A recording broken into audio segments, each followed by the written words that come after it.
Hi, I'm Matt Ellerbrock. I am Thomas's dad, and I am going to be reading you today Mooseltoe. Mooseltoe. Margie Pallanti, author, and illustrated by Henry Cole. 'Twas the season, and Moose was merry.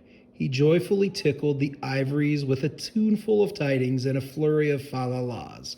He was so full of ho-ho-hos, even his moustache had the holiday spirit. But Moose was more than just a bit merry and bright. He was busy, busy, busy.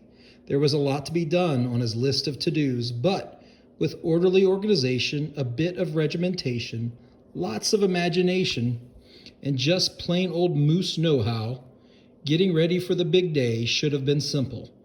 Easy, yes, in all probability, just perfectly perfect. He wasted not 1 minute. Moose got a-movin' and put some hustle into the holiday bustle.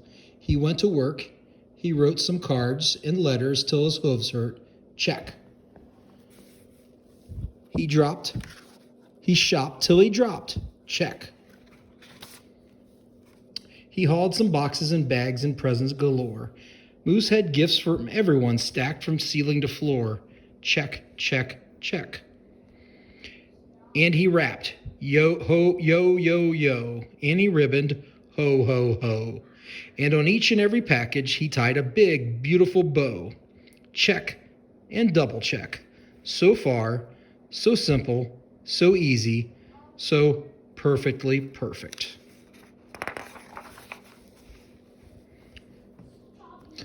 Another look at the list, and Moose headed for the kitchen. He pulled out the pots, pans, and bowls. Sifted through stacks and racks of cookbooks. He whisked with his left, spooned with his right. Moose baked tons of tins of cookies. Check. Dozens of cakes, breads, and sweets. Check, check, check. He made jellies, sticky jams. Moose roasted a goose and some chestnuts. He toasted marshmallows and yams. Check, check, check. Triple check. Yes, yes, so simple, so easy, but of course, so perfectly perfect.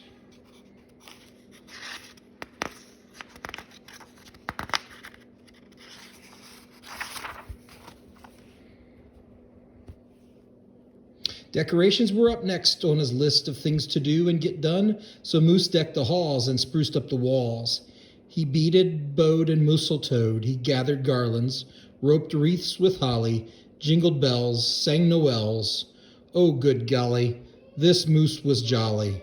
Check, check, check, check, check, check, check. Last but not least, he hung all the stockings, each and every one with special care. And just in time, too, soon Santa would be there. Check and final check.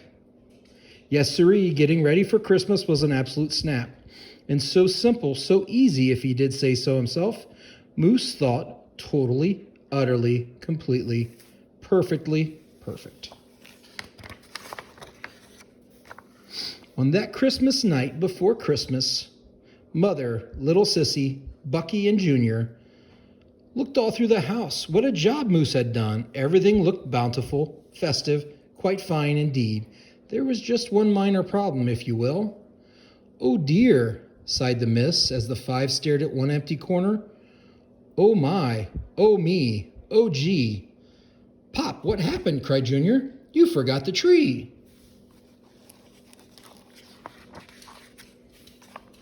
Oops, where would they hang the tinsel? String the popcorn, light the lights. Where would Santa leave his gifts for the kiddies on Christmas Eve night? So Moose pulled up his galoshes and put on his hat. He would find a tree somewhere, somehow, and that's all there was to that. So out went the Moose, braving blustery, blowing winds in the cold, trudging through snowdrifts, courageous and bold. Moose first hoofed it down to the corner, not a tree to be had. Then he slid around the block. Uh-oh, things were looking bad. He went down the boulevard, street, and every little road. He looked down lanes and alleys. Every tree had been sold. There wasn't a branch, not a twig, Not even one last bowless bough hanging around. Nope, nada, nothing. Not a tree to be found. No tree, sighed a sad moose as he came home empty-handed on that snowy eve.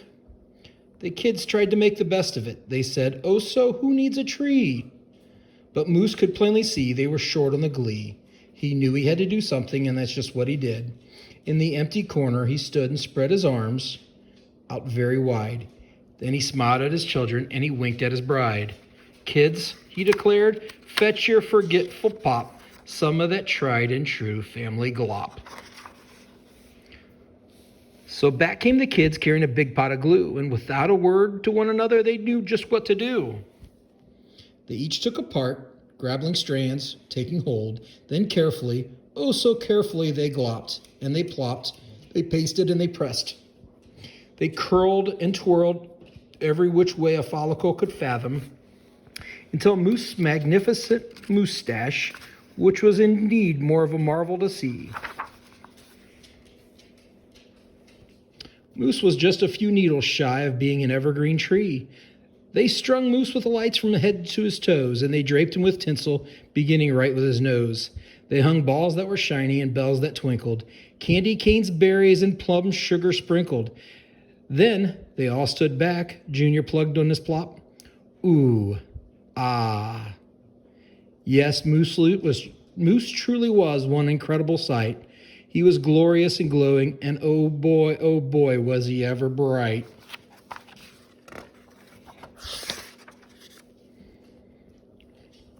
Then Junior placed the star on top of Moose's head. He gave him a kiss and a pat, and they all headed off to bed. Except Moose, of course. He stayed in the corner instead, still twinkling and blinking and waiting for Santa. Oh, so it wasn't so simple, and it wasn't so easy, and okay, it wasn't so perfectly perfect. But do you know what? It was pretty close. Ho, ho, ho.